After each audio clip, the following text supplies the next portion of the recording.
Welcome to Scaling Up with Shane. Today we're going to talk about value add. It's a pretty hot topic in multifamily. It kind of comes and goes with cycles too. There's times when everybody wants to buy value add and the price might get up there.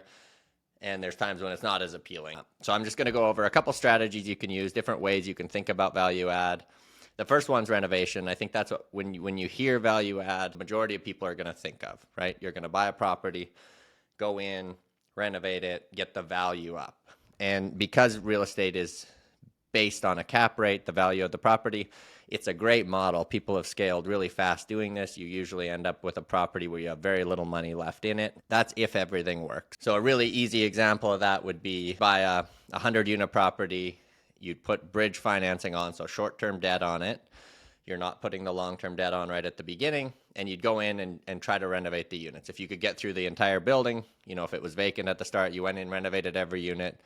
Maybe you spend, depending what you're doing, if you're doing flooring and paint and upgrading it, maybe you spend $15,000 a unit. And if you can get the rents up $200 even, at a 5 cap, that unit is worth almost $50,000 more than when you purchased it, right? So it's a very easy way. You can go in, it's over a pretty short amount of time, add value, get the rents up, put long-term debt on, and you own the building. That's worth a lot more than you paid for it, and you usually have no equity in it or very little. And that's kind of the BRRRR method that you'll hear people talk about a lot.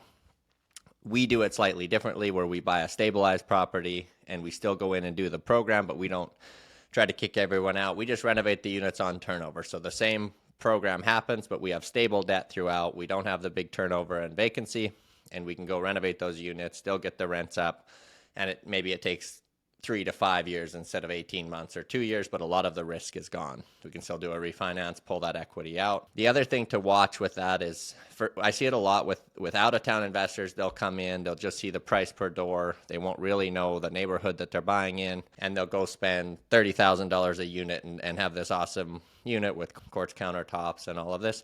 You really have to look at what that market, what the exact area is. So real estate's very regional.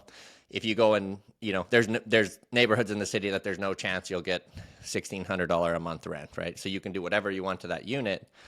The neighborhood just isn't going to provide it. So maybe in that neighborhood, all you're going to do is just the paint and freshen up the unit a little bit, and you still will get, maybe $100 of upside, but it's not going to be the same that you would do in an A-class neighborhood. So that's something to keep in mind when you're brand new, buying your first property. Don't just look at the overall market rents and think that if you spend enough money, you're going to get that rent. The local market will dictate what you're going to get. So I think the 3 areas I would focus on in a building: flooring, it's relatively inexpensive, and everybody nobody wants to move into an apartment that has old carpet in it. So if you can go in and put hard floor in, that makes a big difference. Paint, that's very cheap, very easy to do. A fresh coat of paint will always make it look better. There's a lot of upside there too. It's always hard to spend the money there because you're not getting a direct rent increase on the unit. But nobody wants to come into an old dungy, common area or hallways and then have a really nice unit, right? The first impression you're going to have when you're showing people the building is always going to be the entranceway and the hallways. So you want to make sure those are upgraded as well. And that can be done relatively cheap. Like usually it's a little bit of lighting. You can redo the flooring, but it's paint and lighting. It's not a huge expense. So I'd focus on paint, flooring, and doing the common areas right. So 3 things to make the property more efficient. Boilers is usually going to be the big one. If it has an old boiler system, you can get a lot of efficiency there. Low flow fixture, so that's on all your water. If you're paying for the water for the tenants, that can save quite a bit of money. Lighting's a really easy one, whether you just go and change them all to LED bulbs, but if you actually change the light fixture out, you can usually save a ton of energy there. And there's things like windows, roofs, that can also, the envelope of the building can keep a lot more energy in as well, but that's a lot more expensive. The second thing you can do to add value to the property, this is probably my favorite one because you can do it with very little cost and there can be huge potential upside, is just operational efficiency. So if you take over a building from a really big company, there's usually going to be some inefficiencies there where they're just so big, they're missing out on little things. You can go in, if you can get a reputation of a management company that people want to live at, there's, $20, $30 rent increases you can do, and people aren't going to move out just because of that. So there's nothing you had to do to the property. Just based on, reputation and really good service to the customer, you can get those rent increases. if you can get your turnover down, let's say average turnover in the city is 30%, if you can get that down to 20 or 15%, that's a huge savings for you. You're not spending all the money to turn those units over all the time. And a lot of that is it's just going to be hard work and focusing on your system and process on the management side. But there's a lot of upside there on the operation side. A lot of older buildings are still owned by maybe the person who built it, or they just had one or two properties. Those older owners are generally not pushing rents as much as they can. So if you're doing market data and you're seeing that, you might find a building where rents are $100 or $200 below where they should be and nothing needs to be done to it, that's kind of the perfect deal, right? And in a market like today, when there's such low vacancy across the whole country, you can find those deals, get those rents up without having to do a whole bunch on the property, a whole bunch of renovations, spend a bunch of CapEx money. So if you can be really tight on the operations, you do the value add process, you renovate the units or whatever you do, and you get the building to the value that you want and you go to sell it, that goes a long ways, because the person coming in and buying it isn't buying it like a value add anymore. They want a stabilized asset. So they want to see that you've already done all the heavy lifting. That's why they're going to pay the higher value. And it makes it a lot easier to sell to someone who just wants a stable asset down the road. The third thing would be amenities. This is something that even at the beginning we missed out on. We didn't really charge for amenities. We had a little bit of a pet policy, but it wasn't what we have today. Things like pet fees, parking fees, you can have amenity fees if you have a pool, and even late fees can go a long ways to adding value to the property. I just ran the numbers on our portfolio, and this year we should do about $100,000 in pet fees, parking, and late fees. So late fees is something for sure when you're new. It sucks doing because you don't want to piss the tenants off when you just take over a building. But if they're even one day late, there should be a fee associated with that, right? There's going to be more administration on your side. Anyone else, if you're late on your mortgage or you're late on your car payment, there's always going to be a penalty for that.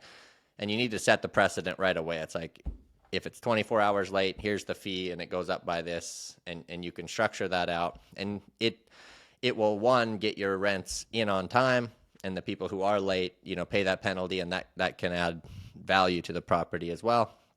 Pet fees, some companies don't like them. Pets are going to, there's going to be a few more complaints. They might do some damage to it, but it can be a huge value add. If you took a 100-unit property, and even if 20 people had a pet that they're paying $50, you've added a nice amount of cash flow, but you hit that with a cap rate, right? If you have $12,000 of income and you apply a 5 cap, you added a ton of value to that property with very little real expense to you. So the way we do it, we charge a one-time non-refundable pet deposit. Now that usually would cover any expenses that a cat or something might do. And then we charge a $50 a month fee after that per pet. So you can add some nice value there. And then parking's the other one. At the beginning, we would give away, the first stall would be free. And then we just started charging. I think it's like $10 for the first one, and it's $50 for the next. But even that, it adds a lot of extra value, because even $10 on, usually there's 2 stalls per unit in a building. And so if you have hundreds of units, you have tons of money that's sitting there not being used.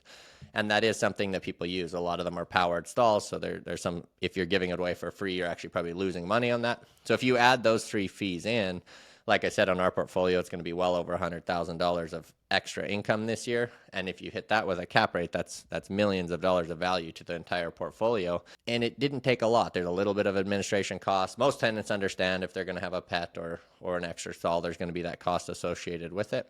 So it's a very easy way to add value to the property. And I would do it day one, right when you take over a property, establish those parameters and don't sway on them. Don't let people be late on rent, because they'll just abuse it over time. Be very strict on them, and it's a pretty easy value add.